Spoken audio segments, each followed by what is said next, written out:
Greetings everyone, peace to you all. Welcome to Matsuzawa Manufacturing Factory Number 1. Welcome to another episode of Praiseworthy Reviews, where we go through video games to see if they are excellent and commendable. Today we will be reviewing Kaizen, A Factory Story, the debut title of Zach Barth's new venture, Coincidence Games. Players play as David Sugimoto, just beginning a new career in 1980s Japan, joining Matsuzawa Manufacturing's sales team, but somehow finding himself designing production lines on the factory floor. As usual, we will be evaluating the game based on 5 criteria: fun factor, educational value, cultural value, spiritual value, and cost. For context, prior to this review, I have never played any of the Zachtronics games or even any other automation game, but I have finished the game to the credits and 100% completed the achievements. As far as technical state goes, I didn't really experience any bugs, and as you might expect given the type of game this is, performance was excellent even on a low-end machine. So without further ado, let's jump in.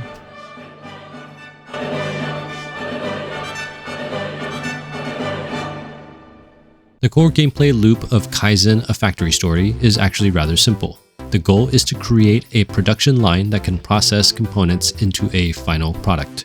This processing is done using a variety of actuators, such as manipulation arms, cutting tools, and welding ones. Players design the line via a style of visual programming that is very intuitive, almost like block programming. Instead of a block programming interface, players use 4 timelines to program the various tools and their sequences. The timelines work quite well because you can see the results of any changes you make immediately without having to rerun the algorithm thus far. It already calculates everything and what the state of the production line should be at the timeline marker, in a way very similar to video editing software. As players progress, more and more tools are provided, as well as more difficult challenges that are still open-ended, but may have specific sequences that are required as a kind of critical path, something common in software development. Like I mentioned, I have never played a previous Zachtronics game, but my understanding is that many of them contain some sort of solitaire game. Here, there are some solitaire-style pachinko minigames to engage with. The game is very relaxed, and there is never any sense of urgency or stress.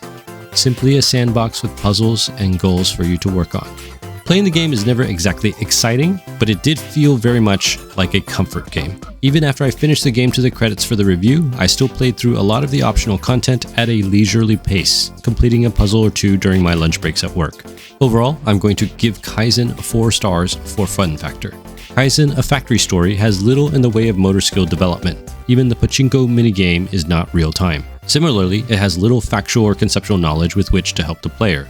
The one thing the game does do, however, is train the player in procedural skills, particularly in algorithmic thinking. The game is essentially teaching you how to program without requiring any syntax or programming language knowledge, and it does a really good job at that. The puzzles are open-ended enough to allow many solutions, and the leaderboards are useful for letting you know where you stand relative to other players in criteria such as time, cost, and area used. This allows you to get a feel for the strengths and weaknesses in solutions. For example, due to my technical background, I was able to have very low-cost solutions without even attempting to optimize, but I noticed that my solutions often took a long time. This leaderboard feedback allows players to experiment and try different styles of solutions. I also like how the timeline interface scaffolds the player quite a bit, much in the way a software development IDE would help you catch your errors. In the case of the game, this occurs if you have actuators crash into each other or push the materials into a tool. I also like the ability to copy and paste, which allows you to redo specific sequences you have in an algorithm. If I have any complaints, it would be that there are no tools for making loops, conditions, or even sub-procedures. But honestly, I don't think it's a big deal. Overall, I think the game's puzzles are very helpful as computational thinking exercises, so I'm going to give the game 5 stars for educational value. The cultural value is probably the biggest weakness of Kaizen. The art style is very aesthetically pleasing, but obviously nothing special.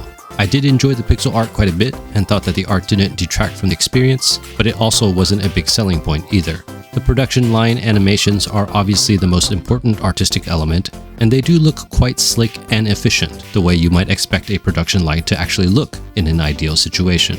The music of the game seems to be very generic 80s electronica.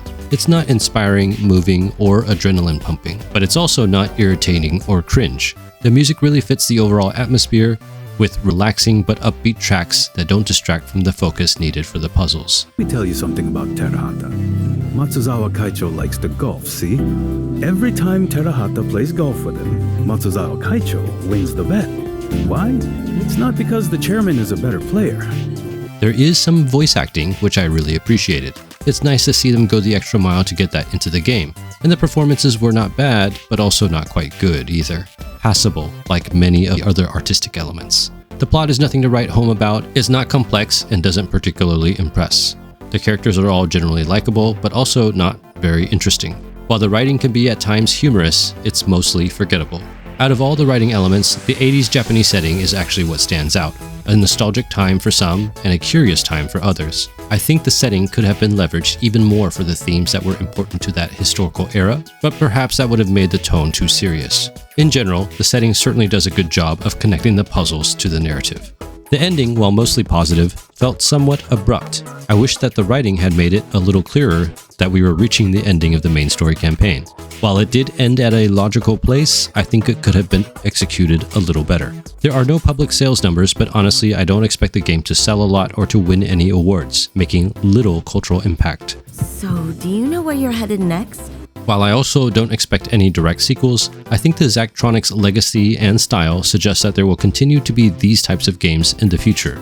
Although whether they are as accessible or as attractive as this one remains to be seen. Overall, I'm going to give Kaizen 3 stars for its cultural value. As far as negative content is concerned, there's no violence, sex, or drugs. There's no crude language, and the only thing that might be objectionable is the use of alcohol and the implied gambling involving the pachinko, even though the pachinko gameplay has no actual gambling or simulations of gambling. Is this all on the up and up here? Of course, it's all perfectly legal.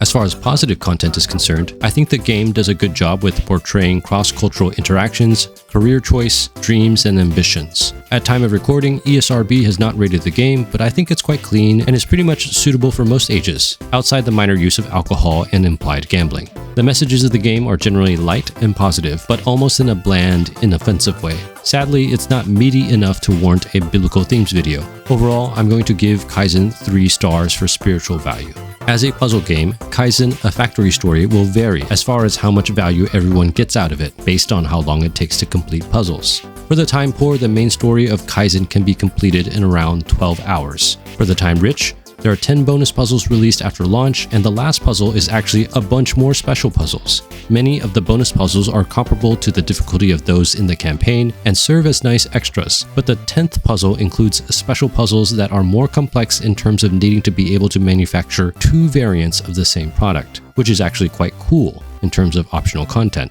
Honestly, after playing the special puzzles, I kind of wish that at a certain point in the campaign, the variants were introduced as some sort of optional objective.